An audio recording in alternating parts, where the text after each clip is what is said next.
Senator, would you support a ban on TikTok? Yeah, I think this is about foreign adversary ownership, right? So this is about getting it out of the hands of the CCP, which is a brutal dictatorial regime that's committing genocide in their own country.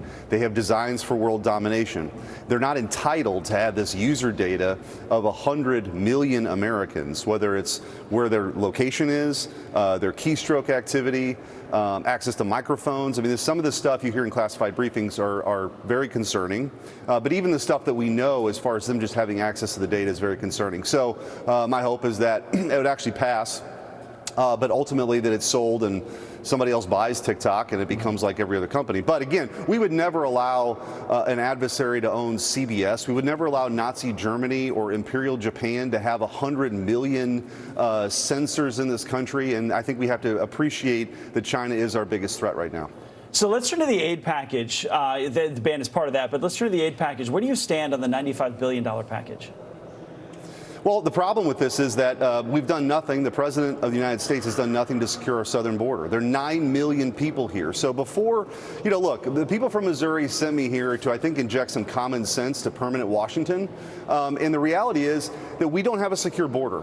And people here in Washington are way more concerned about the sovereignty of Ukraine's border than they are our own. And so for me, it just doesn't get there. And also, we've got to really pivot to China. We do not have the capacity with our industrial base to do all of these things. We just don't. That's the reality. So we need to focus on the homeland, focus on China, and our European allies need to step up in Europe, which they haven't done. They've relied on us essentially to subsidize their socialist governments. So should this vote come up today, you're a no on it? That's correct. Interesting. So this bill, it could be subject to a 60-vote majority if the filibuster gets in there to break it. With the TikTok ban in there, though, there might be more wide support among the Senate. I mean, we could be looking at 80 votes there. Do you think this will go down? This vote will end up the nose on the. Can you get 59 senators instead of 80 senators to say yes? I don't know about that. They had a number. I voted against this before in the package that came out of the Senate before. The House is, taking it up last week and sending it back with some minor changes. But I think the reality is the basis of this package. There's a lot of things I like about it, but the truth of the matter is, as it relates to Ukraine, this is a blank check for an endless war. No one can tell you what the goals are. No one can tell you what victory looks like. No one can tell you, by the way, when this ends, because we've already heard reports that they're going to ask for another $100 billion coming up soon. Maybe it's in a lame duck session. So the fact is, the American taxpayers deserve answers. They deserve accountability. It hasn't happened, and I just think this roaming foreign policy that's without a lot of clear direction is not in America's interest. Right. So if there were offsets in this bill, you still wouldn't support it because you didn't want the switch from TikTok to from border to TikTok, right? Well, I've supported Israeli aid because they have a very clear objective that can be accomplished. They want to wipe out Hamas, right? What is the objective in Ukraine? Is it to get back to, pre-2014 borders? I mean, the reality is no one has been able to address these fundamental questions in the 15 months that I've been here. And I just think that, again, saying that you support this, if you don't support this, you're pro-Putin, it's ridiculous.